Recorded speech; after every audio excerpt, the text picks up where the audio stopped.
नमस्कार दोस्तों, स्वागत है आपका मेरे चैनल पर जहां हम आज बात करेंगे स्टार्टअप्स के बारे में। अगर आप कभी सोच रहे हैं कि स्टार्टअप क्या होते हैं, कैसे शुरू किए जाते हैं और कौन से स्टार्टअप्स सफल होते हैं और क्यों कुछ असफल हो जाते हैं, तो आप बिल्कुल सही जगह पर हैं। आज हम सब कुछ बहुत आसान भाषा में समझेंगे, तो चलिए शुरू करते हैं। What is a startup? तो सबसे पहले स्टार्टअप क्या होता है? सरल शब्दों में स्टार्टअप एक नई कंपनी होती है जो किसी नए आइडिया पर आधारित होती है। जैसे एक ऐसा प्रोडक्ट या सेवा देना जो बाजार में अभी नहीं है या जो मौजूदा प्रोडक्ट से बेहतर हो। और दोस्तों, स्टार्टअप्स का मुख्य उद्देश्य होता है किसी समस्या को हल करना या कुछ नया और इनोवेटिव पेश करना।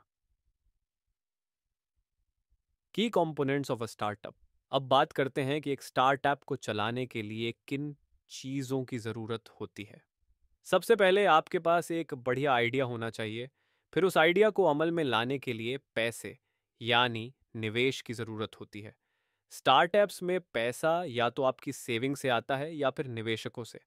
इसके बाद एक अच्छी टीम होनी चाहिए जो अलग अलग स्किल्स जैसे टेक्नोलॉजी, मार्केटिंग और फाइनेंस को संभाल सके। और हाँ, एक बात ध्यान में रखिए, सिर्फ आइडिया अच्छा होना काफ़ी नहीं है, उसे अच्छे से लागू करना भी ज़रूरी है। Successful startups in India. अब बात करते हैं कुछ सफल भारतीय स्टार्टअप्स की, जैसे फ्लिपकार्ट, जो कि बेंगलुरु से शुरू हुआ था। 2007 में सचिन और बिन्नी बंसल ने इसे शुरू किया और आज यह भारत का सबसे बड़ा ई कॉमर्स प्लेटफॉर्म है। फ्लिपकार्ट ने ऑनलाइन शॉपिंग के ट्रेंड को सही समय पर पहचाना और शानदार कस्टमर सर्विस दी, जिससे यह इतना बड़ा बन पाया। इसी तरह जोमेटो भी एक सफल स्टार्टअप है जिसने फूड डिलीवरी को पूरी तरह से बदल दिया। उन्होंने एक ऐसा प्लेटफॉर्म बनाया जिससे हम आसानी से रेस्तरां से खाना ऑर्डर कर सकें। Failed startups and why they failed. लेकिन दोस्तों, हर स्टार्टअप सफल नहीं होता, कुछ असफल भी होते हैं।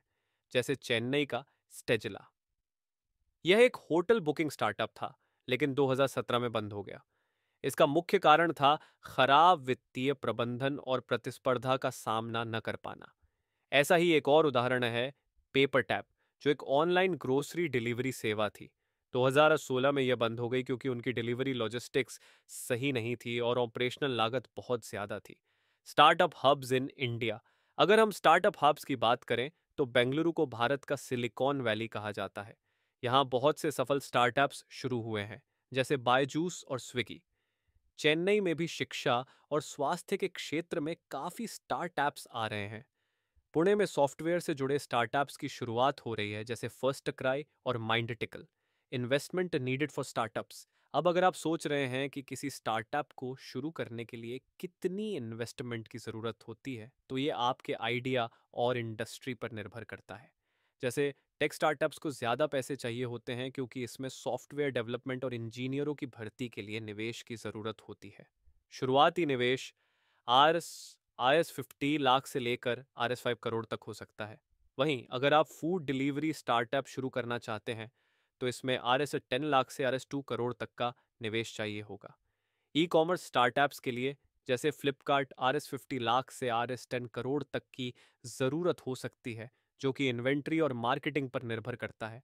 Y some startups succeed and others fail. दोस्तों, अब सबसे ज़रूरी सवाल, कुछ स्टार्टअप्स सफल होते हैं और कुछ असफल। ऐसा क्यों?